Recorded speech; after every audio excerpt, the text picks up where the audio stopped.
All right. So we're gonna do module 2 now, real quick. So yes, specific phobia, first disorder. तो उसमें fear and anxiety बहुत ज़्यादा होती है and it is always about certain things, not about everything. Either certain objects or certain situations. So yeah, children most often they cry, they freeze, or they cling, or they throw tantrums. That's their way of showing fear. um, so yeah, the phobic object almost always provokes fear in the person, and the phobic object always actively the person is actively avoided. So the person always tries to avoid the phobic object, and even if they're forced to endure the phobic object, they do it with a great amount of fear and intensity involved in it, right? And the fear is always out of proportion to the actual threat in the in the socio-cultural context. So if I see a lizard and I'm phobic to lizards, the lizard is just on the wall, it's not going to jump on me or anything, but I still have that fear. So it's out of proportion. Fear and anxiety has to be constant, and it has to last for at least 6 months or more than that in order for you to be diagnosed with this. And the fear, anxiety, and avoidance, it also causes a lot of impairment in functioning, and it causes a lot of distress.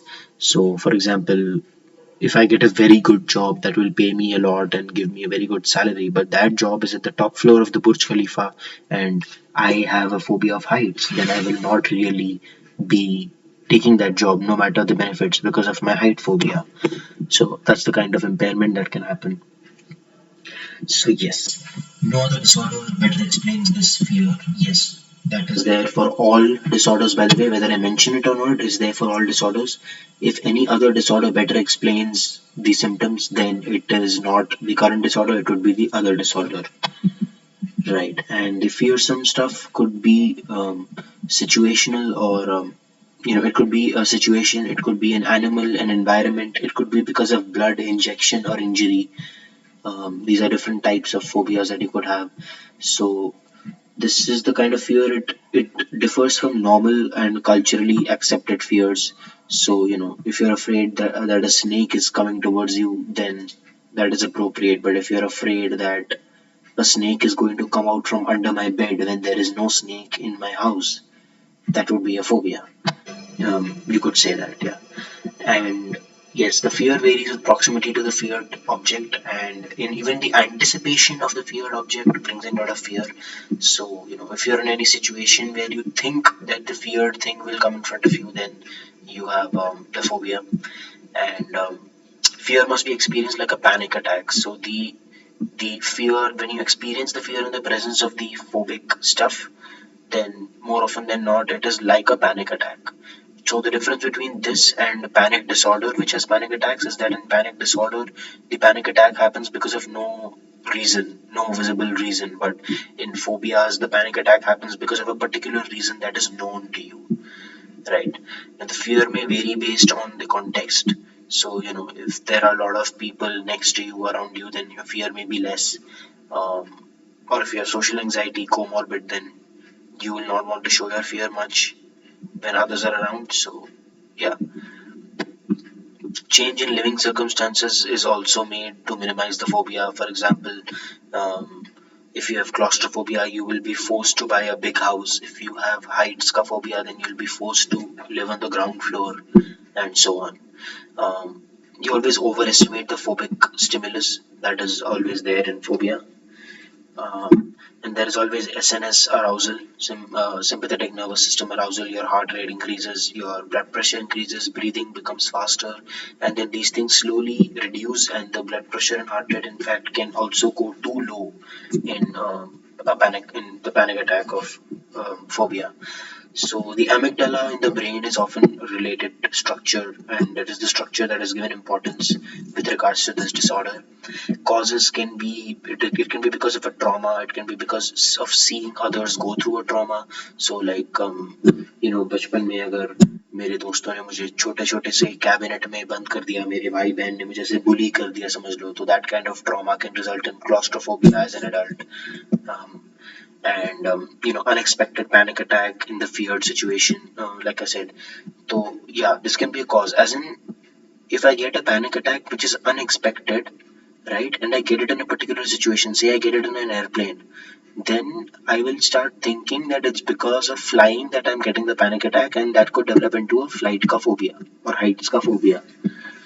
Now, due to yeah, it can also be due to media information etc. Like अगर मैं वो no smoking वाला add बहुत देखूंगा and उसमें वो मुकेश है जो मर जाता है कैंसर से, वो मेरा नाम मुकेश है जो बोलता है ना वो, तो I could get a phobia of cigarettes. So there's no such thing as phobia of cigarettes. So it's not the best example, but you get the point. Matlab, yeah. Then the phobia mostly develops in early childhood between 7 to 11 years ka age. Older people are more likely to have situational or environmental phobias, and children are more likely to have phobias of animals or snakes or things like that. While older people will have more situational phobias like height phobia, claustrophobia, um, and like driving phobia. There's a driving phobia also, by the way. So yeah, older people attribute phobias due to the medical condition. So that also happens. Old people often say that because I have this medical condition, I'm having the phobia. बस मैं बूढ़ा हो रहा हूँ इसीलिए ऐसे डर रहा हूँ, type of explanation. Old people's anxiety is atypical and it may be diagnosed wrongly instead of being diagnosed as specific phobia. So old people may have anxiety along with depression in response to a phobia, and it may be wrongly diagnosed as depression or something, whereas actually it is specific phobia. That's not a very relevant point, but I included it. All right, risk. What could be the causes? Neuroticism, if your temperament is such that you're highly neurotic, or if you have frequent negative affect, if you're pessimistic, then you have high chance of developing a phobia for something. Environmental stuff like traumatic stuff happening around you, or repeated life stresses, maybe of a particular kind, can get you a phobia of that kind. And if your first degree relative has, like if your directly blood relative has any specific phobia, then there is a big chance that you may develop the same phobia in future. Okay, now the consequences. Quality of life is deeply impaired. I mean, the quality of life goes down if you have a specific phobia. The more specific phobias you have, the worse is your impairment, and the worse is your quality of life. So your functioning could be impaired. You may not take a job just because, yeah, like I gave that example before. You could have vomiting phobia. If you have vomiting phobia, you may not even eat food properly, and that could cause great harm to your health. So that's also there. Differential diagnosis. So basically, what if the disorder that the person has is not specific phobia, but I misdiagnose it or wrongly diagnose it as specific phobia? Then what could be the other possible disorders? There is a differential diagnosis. So differential goes like, so it could be agoraphobia because if the person fears two or more agoraphobic situations, then agoraphobia hoga and specific fear nahi hoga. That could be a mistake that clinicians make. Social anxiety disorder हो सकता है. If a person is phobic to negative evaluation from people, तो social anxiety होगा. Separation anxiety disorder हो सकता है, because separation anxiety disorder may be you fear you fear going to the outside world because you want to cling to your caregiving figure. That can be mistaken as a specific phobia by clinicians. So, and panic disorder. So if panic attack happens to you, then even in the absence of a phobic stuff, then it is a panic disorder. But then that could be seen as a specific phobia by mistake. OCD can happen. For example, if I have, let's just say I have driving phobia. Okay, I have driving phobia, and or rather, I'm diagnosed as having driving phobia, and I'm afraid that I will run over someone with my car, and then I feel like I may have run over someone in my car, and then I go back to the spot where I thought I ran the person over, and I get off my car and spend like hours searching that area for a body or searching the area for any evidence of an accident which never happened. That is basically OCD, which would have been diagnosed wrongly as driving phobia, whereas it is not driving phobia, it is OCD. Similarly, PTSD हो सकता है if in response to trauma, like I said earlier, right, that phobia can happen because of trauma. Now, if in response to the trauma, your symptoms are that of PTSD, and PTSD के symptoms like criteria explain your predicament better than specific phobia के characteristics, then it is PTSD and it is not phobia. Eating disorders can be diagnosed wrongly as phobia. Schizophrenia and delusions can also be diagnosed like that. Comorbidity, okay, so phobias ka comorbidity can be with major depressive disorder, bipolar disorder, anxiety disorder, any kind of anxiety disorder. There are different types of anxiety disorders, somatic symptom disorder, and even personality disorders, especially dependent personality disorder, can be comorbid with a specific phobia. Now, SAD, social anxiety disorder. So you are afraid or anxious of you're anxious in one or more social situations where the person is exposed to other people's scrutiny. Now, ऐसा नहीं है that सब लोग तुम पे ध्यान दे रहे हैं, सब लोग तुम्हारे बारे में ही सोच रहे हैं और तुम्हारे बिहेवियर को डाइसेक्ट करके तुम्हें जज कर रहे हैं, बट तुम्हें ऐसा लगता है कि लोग मुझे जज करेंगे, and then you are afraid of the social situation. So meeting new people, and being observed by other people or performing in front of an audience can basically cause you to have intense anxiety or fear. You may have certain behaviors like preparing for a speech many days in advance. you know like मेरा debate competition Monday को है, लेकिन मैंने पिछले ही महीने Monday से start कर दिया प्रिपेयर करना, something like that. So yeah, you're afraid of doing something stupid or letting your anxiety show. तो anxiety के signs होते हैं ज़्यादातर ना, like blushing, hands trembling, sweating. These are all signs of anxiety. So you are anxious about your anxiety. You do not want your anxiety to show in the social situation. So if your hands shake or tremble when you're anxious, then you will not drink anything in front of people, because if you drink something in front of people, people will see that your hands are shaking. You will avoid eating chili stuff so that the sweat doesn't show, because you are afraid of other people getting to know that you're sweating. So yeah, um, and you're afraid of doing something stupid, that's also there. Social situations in general almost always provoke fear. Almost always, more often than not, social situations provoke fear. If more often than not you do not feel afraid in social situations, then it's not social anxiety disorder. Now, there's an intense fear and anxiety in social situations. I guess that's covered. You can, your fear is out of proportion. The like, just like in specific phobias. All right, it's persistent for more than 6 months, equal to or more than 6 months. Again, same as a specific phobia. The distress and impairment is caused same as specific phobia, not due to drugs, not due to any other disorder like body dysmorphic autism or other phobia. So the phobia is unrelated to the disorder and is excessive, right? So if you have any, this point I'll just elaborate on it. If you have any medical disorder, like you have Parkinson's disease is a disease where your hand basically trembles. Now, if your phobia is unrelated to the disorder, or even if it's related to this medical disorder, the fear has to be excessive in order for it to be classified as a social anxiety disorder. So like I said, na, hands trembling jab hota hai, then you are afraid to drink in front of people because you don't want to show that your hands are trembling. तो वही. Now, moving on, these are some other, details of the disorder. So the performance fears, you fear your performance will be bad in social settings. You are afraid of being seen as anxious or weak, crazy, stupid, boring, dirty, bad. You're afraid of being seen as these labels by people. You do not want people to see you like this, and you're afraid of that. You're afraid of showing anxiety by blushing, trembling or sweating or stammering, like I said earlier.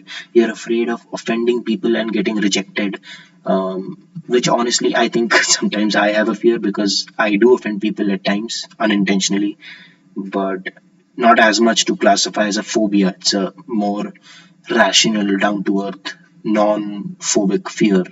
So you can chill out. Your boy does not have social anxiety disorder. And yes, social anxiety disorder people avoid doing stuff that will let the fear show. So, yeah, this I basically explained. Now, they overestimate negative consequences.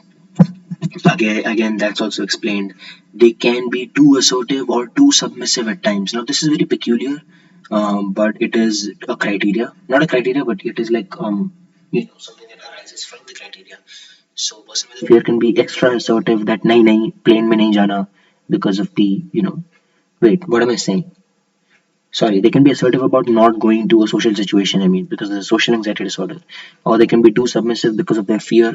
They may appear too rigid, they may avoid eye contact, or they may speak too softly, again, because of their social anxiety. Their self disclosure is very, very less. These people appear to others as big introverts. लोग इनको देखेंगे तो लगेगा कि ये तो बहुत introvert है, कुछ नहीं बात करता अपने बारे में. तो वो भी है. Self medication. So they may drink before going in a party in order to not feel so afraid, and in order to be able to conduct themselves properly in the social situation, they need the alcohol.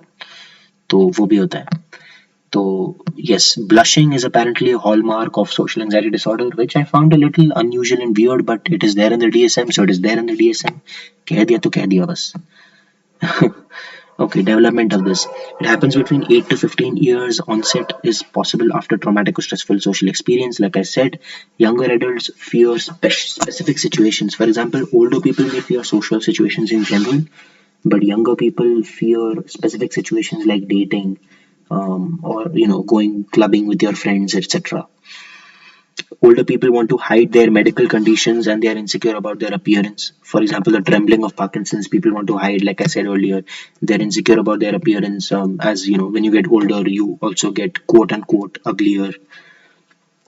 The risks could be an underlying predisposition if you're neurotic, if you're pessimistic, like I said earlier, if you've been maltreated, if you have been abused, or if you have been through some trauma as a child, then that can also cause social anxiety disorder. Your upbringing, if your parents are overly protective, you could end up having social anxiety disorder. And one degree relatives have higher chance, the first degree relatives have a higher chance of developing this than others.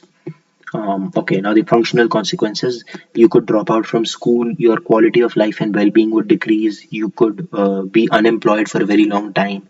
And many people with social anxiety disorder, because of their social anxiety, because of their fear of, approaching people, and because of the fear of hiding their anxiety and not letting it show, they often seek treatment only 15 to 20 years later, which is obviously not a good thing. The differential diagnosis could be of agoraphobia, it could be of panic disorder, it could be of generalized anxiety disorder, separation anxiety disorder. Because even in separation anxiety disorder, you want to avoid social setting. Only difference is in separation anxiety disorder, you're avoiding the social setting in order to not leave the caregiver. But in social anxiety disorder, you are avoiding social setting because of fear of social setting, not for not leaving caregiver. But वो mistake कर सकते हैं कभी कभी कभार clinicians, so that's there. Major depressive disorder, selective mutism, body dysmorphic disorder, being insecure about your body, delusional, being delusional that people are out to betray you or whatever, can cause social anxiety disorder. If you think that people are spying on you, then that can cause social anxiety. Autism and even personality disorders can be comorbid. Sorry, can be differential diagnosis of this disorder, right? Um, Moving on to the comorbid disorders, as in the disorders that can exist side by side with social anxiety disorder. So any other anxiety disorder basically can be comorbid. Even major depressive disorder due to the chronic social isolation can be comorbid. So basically, if you have social anxiety, you will isolate yourself, right? You won't be in society much. But human beings are social animals. So if you isolate yourself, you will most probably, get lonely and you will get depression. So that's how the MDD, major depressive disorder, comes up. You could be bipolar, you could have body dysmorphic disorder, autism, and mutism. So yeah, I mean there are some disorders common. Matlab, some disorders can be mistaken for social anxiety, but they can also coexist with social anxiety. So clinicians have to really focus and see if it is comorbid or if it is, a differential diagnosis. Now, moving on, panic disorder. Panic disorder is recurrent and unexpected, and they are panic attack. These three keywords याद रखना: recurrent, unexpected, and panic attack. So it's an abrupt surge of intense fear, intense मतलब intense fear, which peaks within minutes. And four or more of these criteria have to be there. Palpitation, basically your heart pounding. वो ना एकदम like छाती में धक धक धक धक feel होता है. It's like तुम्हारे लंग्स के बीच में जो हार्ट है, जहाँ पे हार्ट है बेसिकली वहाँ पे डिस्को कॉन्सर्ट चल रहा है, बेस बज रहा है, boom boom boom, and that's basically your heart beating. Then sweating हो सकता है, ट्रेम्बलिंग हो सकता है, and shortness of breath हो सकता है, सांस फूल रही है, you feel like you're choking, you know, chest pain हो सकता है, discomfort हो सकता है, nausea हो सकता है तुम्हें, you could have abdominal distress, पेट में गुड़ गुड़ पता नहीं क्या क्या होगा, you could feel dizzy, you could feel lightheaded or unsteady, you could get the chills, goosebumps, I guess. You could have numbness and tingling sensations. You could have derealization and depersonalization also, apparently. तो ये भी ध्यान रख लो because you could sometimes feel like you are drifting outside your body and you know and things are not really real because the panic would be such that ऐसा dissociation हो सकता है, right? Fear of going crazy and losing control. This is also a part of panic attacks. Fear of dying because very often panic attacks feel like heart attacks, though they are not heart attacks, but they feel like heart attacks. So there could be a fear of dying. Now, after the attack for at least 1 month, the person fears panic attacks and is always afraid of the consequences. Like the person is constantly afraid कि मुझे फिर से panic attack हो गया तो मुझे फिर से panic attack हो गया तो that kind of a fear would be there in the case of panic disorder. Now, maladaptive behavior change to avoid attacks, that is also there. So, if you think that something causes the attack, then you may, try and avoid that thing at no matter what cost, right? But however, कोई specific thing होता नहीं है panic disorder में unexpected attack होता है, तुम्हें पता नहीं चलेगा कहाँ से आ रहा है, क्यों आ रहा है. Panic attack is not due to drugs and it is not due to any other disorder, which is obvious. Now, the trigger or the trigger or the cause of of the panic attack is not apparent to you. You will not know कहाँ से आ रहा है, मतलब अपने आप ही attack आ जाएगा, क्यों आएगा तुम्हें पता नहीं चलेगा, एंड अटैक का क्योर ढूंढना भी मुश्किल रहता है. तो that's what it means when we see the attack is unexpected.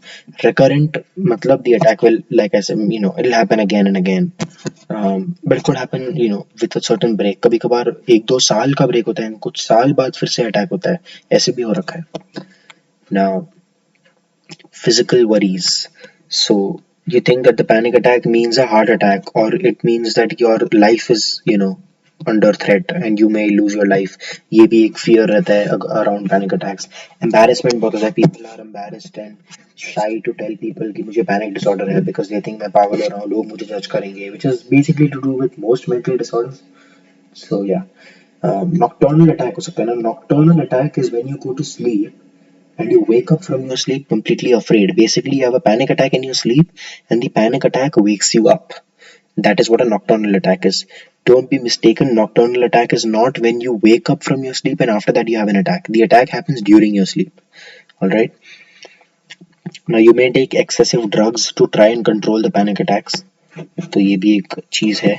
Now the course of this, the onset is between 20 to 24 years and it can happen very very rarely. In very rare cases it can happen after the age of 45, but that's rare.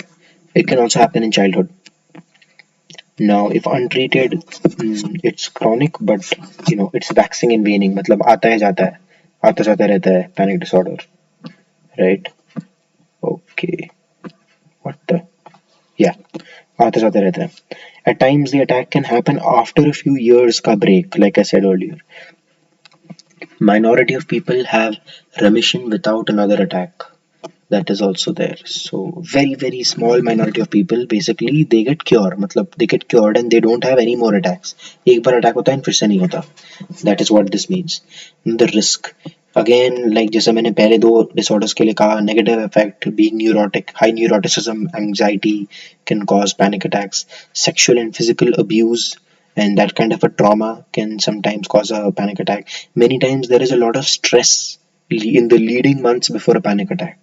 मतलब अगर किसी को panic attack हुआ है तो मुझसे पूछोगे तो देयर आर हाई चांसेस कि the past couple of days that person's life has been held because of extra stress and may be too much work. Alright, kids are at risk whose parents get bipolar disorder or depression or anxiety. तो अगर मेरे माँ बाप को bipolar depression या anxiety है तो मुझ में पैनिक अटैक्स का एक्स्ट्रा चांसेस हैं, right? Now the consequences. So social and physical and occupational disability increases. You may avoid going in social situations. and even physically you may feel more disabled. You will not go for certain occupations which you fear may trigger a panic attack. तो वैसे disability हो सकता है. Frequently you rush to a doctor and are absent from work. ये इन लोग को बहुत panic disorder जिनको होता है, पैनिक अटैक जब होता है तब भी ये कई बार डॉक्टर के पास भाग जाते हैं बिकॉज इनको लगता है कि इनको हार्ट अटैक हो रहा है. Like I said earlier, it feels like a heart attack. Now, differential diagnosis can be anxiety disorders, and comorbidity could be with anxiety disorders, agoraphobia, depression, major depression. It could be also with illness anxiety disorder because they fear the panic attack. तो वैसे ही that's similar to illness anxiety disorder. Now moving to generalized anxiety disorder, right? So the anxiety or the worry is excessive and it is hard to control. Three or more at least three or more of these symptoms have to be there, and it has to be there for majority of the time. Matlab, in a period of 6 months I have to have these symptoms majority of the time in order to be diagnosed with GAD. So GAD is basically restlessness, easily fatigued, irritable, hard to concentrate, mind is blank, muscle tension, sleep disturbance, difficult to sleep. Sleep is not full, as in you may sleep for 7 hours, but when you wake up, you still feel sleepy. So, you still feel adhura. There could be distress, there could be impairment in many areas. Now, worrying out of proportion to likelihood of the misfortune and threat. This was also stated for the previous disorders. Adults worry about रोज के routine stuff like job, health, finance, बच्चे, family, welfare of your kids. So like a mother with generalized anxiety disorder may constantly worry about things like मेरा बच्चा ठीक तो है, मेरा बच्चा school से किडनैप तो नहीं हुआ ऐसा करके डर होगा. And kids who have GAD often worry about performance and competence with their amongst their peers. That's one of the first things they worry about. Um, the the worry over various stuff and concern, you know and there is also concern that shifts from one to the one thing to other. So the concern does not remain on one thing. It is generalized anxiety disorder, which means it's on multiple things.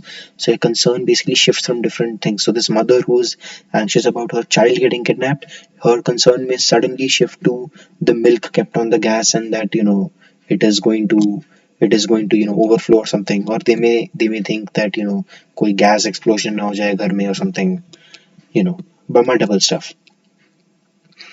Okay, now a difference between GAD and normal anxiety. GAD is excessive and out of proportion, whereas normal anxiety is normal. The functioning is affected during GAD. So when you're having your anxiety, you cannot function, you cannot do your work properly. But in normal anxiety, you can do your work. It's okay. I mean, the anxiety is not so debilitating. So in GAD, the anxiety is very pervasive. It is pervasive as in it is there, it is present in all aspects. You are anxious about almost everything, and it is very, very pronounced. Whereas in normal anxiety is just about some things, and it is not so pronounced. You feel on edge, you feel keyed up always. There is a lot of trembling and sweating that happens in in generalized anxiety disorder. So stress can happen. Because of stress you could have weird bowel movements, you could feel uncomfortable in your stomach. Now the course of this, they say that the that this happens all lifelong, जिंदगी भर होता है GAD. So like most GAD जिनको भी होता है, like अगर GAD का ऑनसेट 20 साल की उम्र से हुआ ना, फिर भी वो बंदा बोलेगा मुझे पूरे लाइफ में ऐसे एंजाइटी रहा है. That's a thing about GAD. Now 30 years से होता है mostly. Like that's when the onset happens. So well, my 20-year example was hypothetical, so ignore that. Um, Now it is chronic, but it waxes and wanes. But however, despite it like coming and going, it more often than not it stays. I mean, like for more days than not, you have the anxiety attacks, and there are very few days when you don't have anxiety attacks. Now, more medical issues increase, so you can have more GAD in old people. So if you're an old person, then the more medical issues you have, the more chances of GAD you have, and the worse your GAD will progress. Now, you always worry about catastrophes. Children often worry about catastrophes. They worry about bomb blasts. They worry about terrorist attacks. They worry about natural disasters that could be catastrophic, like earthquakes or tornadoes. that is there in children with GED. The risk, you are at risk if you are highly neurotic, if in childhood you have had a trauma, um, or any other such maltreatment. If your parents are overprotective, then you could be having this disorder, and you have one third risk of, like, the genetic risk of this disorder is, one third. The consequences could be that your speed and efficiency go down, and your time and energy gets wasted trying to avoid the things that you fear. And even, yes, I mean, even anxiety itself takes up the time and energy. Differential diagnosis could be of psychological, physiological anxiety. It could be because of drugs. It could be social anxiety disorder or OCD, PTSD, depression, or bipolar. In comorbidity, it could be a unipolar depression. Could be comorbid with this, because the constant anxiety may cause a certain burnout, which may then cause depression in you. All right. Now we come to conversion disorder, which is the second last disorder of the second module. So conversion disorder is basically, it has one or more symptoms are there, and these symptoms are basically like altered functions which have no neurological or no biological basis. So you will say that I'm blind, whereas your eyes are working and your brain is also working, but you say that you're blind and you claim that you cannot see stuff because you actually cannot see stuff. It's not that you're lying. So it's very weird in that way, right? Now, by the way, fun fact, the reason this is called conversion disorder is because Freud gave the name conversion disorder because Freud को लगा that people का functions get impaired like this because their inner ego वाले conflicts, the anxiety that arises from inner ego id वाले conflicts, those conflicts का anxiety basically gets translated into physiological ways. That anxiety gets expressed in physiological manner. So that's why your psychological trouble has been converted into a physiological disturbance. That's why conversion disorder, you know, तो भी है. Now, the symptom and the biology are incompatible. तो मतलब, by the doctors who scan and test and everything will say कि कुछ नहीं है, but जबकि symptom तो तुम्हें है, तो incompatible है. The symptom deficit is not better explained by any other biological explanation, and the symptom has the 4Ds. मतलब it is distressing to the person. It causes dysfunction. It causes deviance from normalcy at times also, because you know results दिखा नहीं रहे but तुम्हें है. And danger not necessarily always, but yeah, mainly it causes dysfunction and distress. Okay, moving to the additional factors. So, one or more symptoms have to be there, and they are mostly like, many times these symptoms are of various types. So, you could have weakness, you could have paralysis, seizures, you could be blind, deaf, or you could get unconscious for no physiological reason, or you could be dumb, as in you won't be able to speak, you won't be able to, use your voice. You'll feel like you can't speak, whereas it's the disorder. This has no neurological basis and no biological basis. Like I said earlier, the stress or trauma के history से there can be onset at times, right? And the it is associated with dissociation also. So many times you could have depersonalization or derealization or amnesia also because of your symptoms. Um, Now, this is not intentionally produced, all right? This is a symptom that you actually experience. If you have seen that show, Never Have I Ever, she's not able to walk. She's actually not able to walk. She's not pretending to be handicapped, like that. Now, life में कभी भी हो सकता है ये. It could happen any time in life. There is no such criteria कि इस age में onset होगा. Risk can be if you have maladaptive personality traits, and also अगर बचपन में abuse, neglect या stressful events हुए हैं तो भी हो सकता है.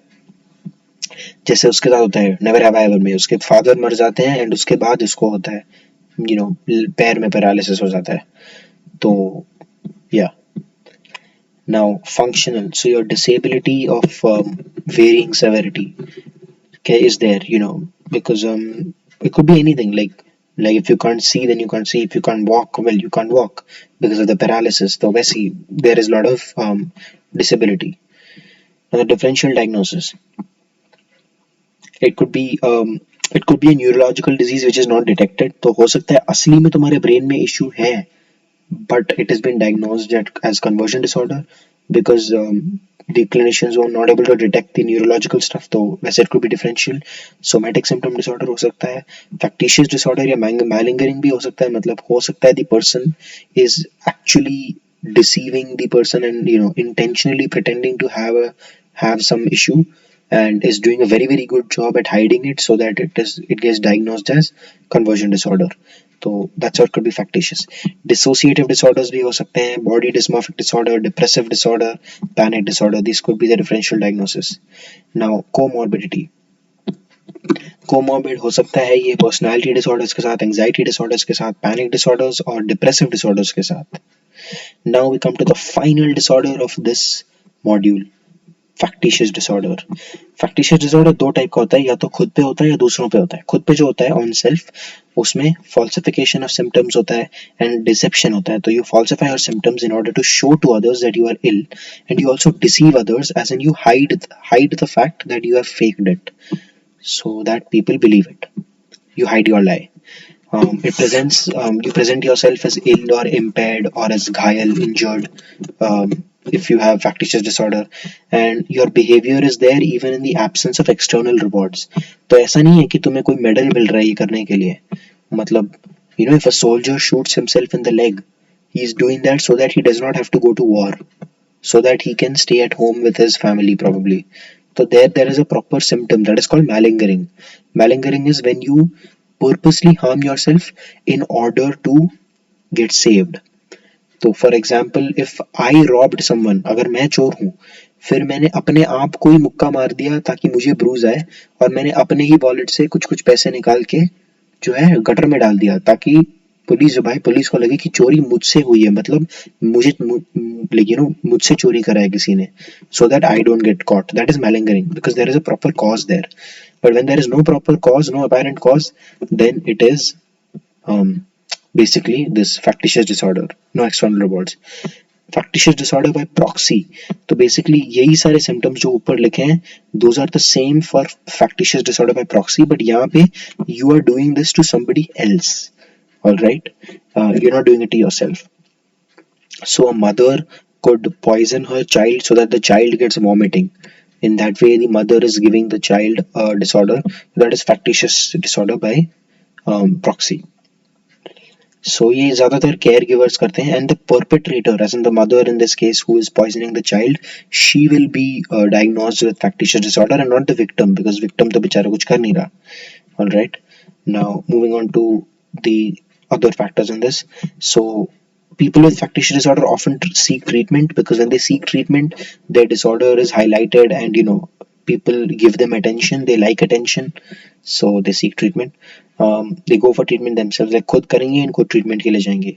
So they can, people with this disorder can exaggerate, fabricate, or simulate illnesses so as to deceive others. They report depression and other mental disorders as well. तो सिर्फ physical के लिए नहीं, ये लोग mental के लिए भी करते हैं. तो वही report mental disorders in order to get attention even though they do not have the disorder. They'll falsify lab reports by taking stuff and altering the readings. For example, वो अपने यूरिन में कुछ मिला देंगे या अपने आप में इंसुलिन ज़्यादा इंजेक्ट करेंगे so that their lab reports come out as abnormal so that they can be given treatment and they can be diagnosed and they get attention. They physically injure themselves or physically injure the other person in terms of proxy, and it is criminal behavior, as in if you injure somebody else or poison somebody else, it is definitely criminal behavior, and this is very deviant behavior. It is also highly distressing behavior. It is dangerous behavior, and it also causes a certain amount of dysfunction in people. And yes, a child could be abused or maltreated because of this disorder. Because ज़्यादातर जो by proxy होता है ना, that is basically a caregiver doing it to someone else. तो when caregiver does it to a child, तो abuse ही हुआ ना. Now the course of the disorder. So there are intermittent episodes, and there are repeated hospitalizations. Like this disorder is associated with repeated hospitalizations, and medical professionals are often very disturbed with these people because of the things that these people do to themselves or to their children or anybody else. Differential disorder can be, like I said, malingering, when you do it for a proper external reward. Like I gave my, stupid examples before. Then differential diagnosis could also be of somatic symptom disorder. It could be of conversion disorder or bipolar disorder. And that's a wrap.